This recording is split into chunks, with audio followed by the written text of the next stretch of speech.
Welcome everybody to today's topic on practicing. Before we get started, go ahead and hit that subscribe button. Also hit the like button and the bell icon so you don't miss any content. And with that, let's get started. I'm going to divide this topic into 4 parts, but be sure to stick around all the way to the end because I've got some bonus material that I feel very strongly about. That said, part 1. Part 1 is your warm-up. Now, I used to make my warm-up like my rudiments. I have since changed my attitude about that. I believe your warm-up needs to be warming up before you ever get to that. Rudiments are a technical skill, and we'll get to that in just a moment. But for me, warming up is just getting the blood flowing, getting the hands moving, getting the feet moving if you're on a drum set.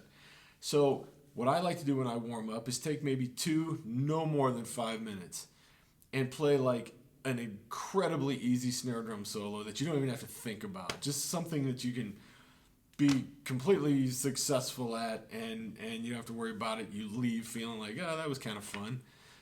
Maybe if you're on drum set, maybe you just want to improvise for 2 to 5 minutes. I tend to do that more than I do the other. Get behind the drum set, get all my body moving, the legs, the hands, and get the blood flowing. So the warm-up, 2 to 5 minutes. Mine's usually around 2. You just want to get the body moving. Okay. Part 2 is technical skills. You probably want to spend around 5 to 10 minutes on this. Okay. This is where you take things that you're trying to do better, that are going to help the music you're about to play. You want to take a look at what's about to come up in part 3, which is your main part of your practice session, and look at that and go, what is it in this particular thing that I can't do well? And you want to spend the majority of your technical or skill set time, part 2, working on that. Say you're playing a rudimental snare drum solo, and you come across maybe this section that's going in and out of different types of paradiddles. A paradiddle to a single paradiddle to a double or triple back, maybe a paradiddle diddle or something, and you're having a hard time getting from one to the other in time, or things are just not working out. Part 2 is where you want to work on that. You don't need to spend a ton of time on this, but you do need to spend time on it, okay? You need to spend time on that. Say you're playing a song, okay, and somebody hands you this tune, and in the middle of it, you're fine with most of the song, but all of a sudden the bridge, maybe it's an 8th note groove, it's kind of a rock tune, pop tune, but all of a sudden the bridge goes to like a Latin feel. Maybe you're not good at Latin. Own that and make your Latin beat practice, your groove practice, your skill set, okay? Work on that. Sit there and go, okay, I got to work on my Latin groove for the next 5 to 10 minutes. All right, different types. But start slow and gradually add more things to it. And over the course of a week, 2 weeks or whatnot, it starts to land. And then you start putting this part into part 3. All right, part 3. This is where you're going to take what you've done in part 2, your technical and skill set part, and you're going to start adding it to your music. So say you are doing your rudimental solo for solo ensemble, snare drum thing, and you were having a problem playing a Swiss Army triplet, and you've been working on it, and then you're going to incorporate that into this solo now in this section. You're going to spend about 10 to 20 minutes here. This is your meat and potatoes section. You're going to add that part, and you're going to fix that part, and you're going to put it in there. Now, it may take you a little while. It may take you a week, 2 weeks to get this type of technical skill down, but every time you practice, you want to try to add it in, okay? Even if it's always been a problem, you're going to start fixing it. Say you're playing a piece of music, and now, like I said earlier, you've got this pop chart, and then the bridge section is going to be this Latin piece, this Latin part. You've worked on it in your technical skills. Now you're going to add it to the song, and this is that place you do that. Let's go back to the rudimental solo a second, or say it's marimba, say it's timpani, any one of those.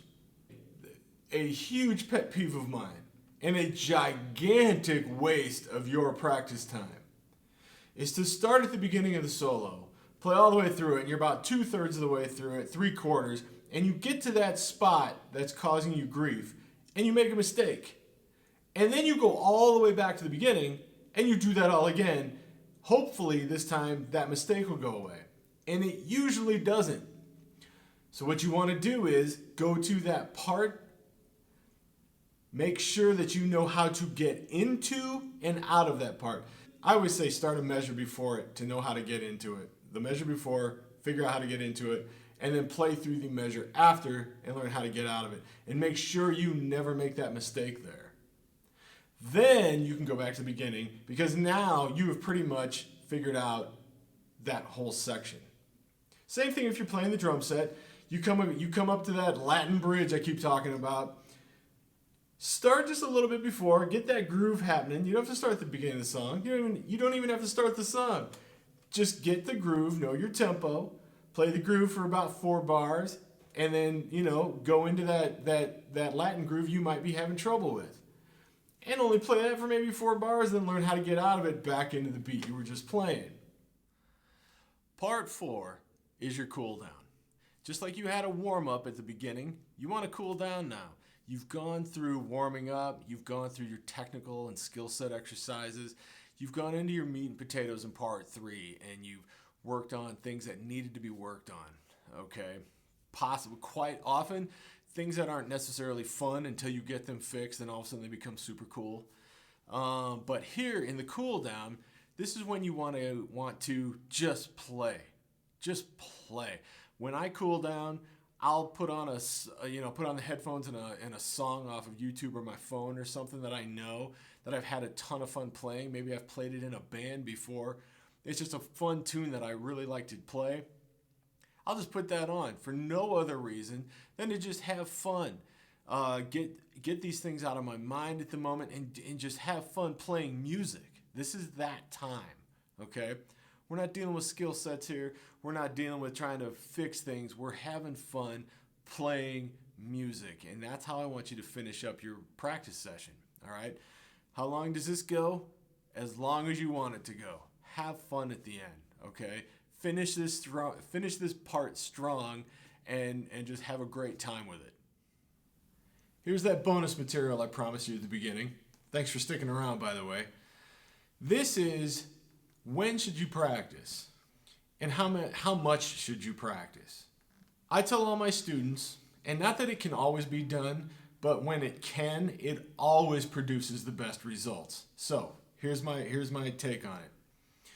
You need to practice 5 days a week. If you follow this little plan that I have, this little topic, my 4-step plan, practice 5 days a week. It should take you roughly 30 minutes a day, okay? Plan a 30-minute slot, but 5 days a week. Take 2 off. I always do. Take 2 off. It helps you recharge, helps the batteries, recharge. Get your brain to onto other things, and when you come back, sometimes you can just, what you were having problems with 2 days ago, you took a day off and you came back, because you got it out of your head, all of a sudden it's just like, oh, it's a fresh start, and you can sometimes just do it. So I want you to practice 5 days a week, but there are 3 days that I think you need to practice out of those 5. If you take lessons, okay, or you have something coming up in school that you're going to be tested on in band or whatnot on a certain day. Say you're taking lessons. If you were taking lessons with me and your lesson is after school on a Tuesday, all right? So the 3 days you don't want to miss is the day before, the day of after your lesson, and the day after. So if you had a lesson with me on a Tuesday, you'd want to practice Monday. You'd want to practice sometime after we've had our lesson so that you don't forget what was taught in the lesson, okay? And then you want to practice the very next day, all right? The other 2 days, you can pick, all right? Maybe after those 3 days you want to break, take that day off and then add 2 after that, all right? But those are the days that you should absolutely practice. I hope this video was informative. I hope it helped you out. I hope it gave you something to think about. I hope it helps your practice routine, okay? And until the next video, which I hope to see you at, take care.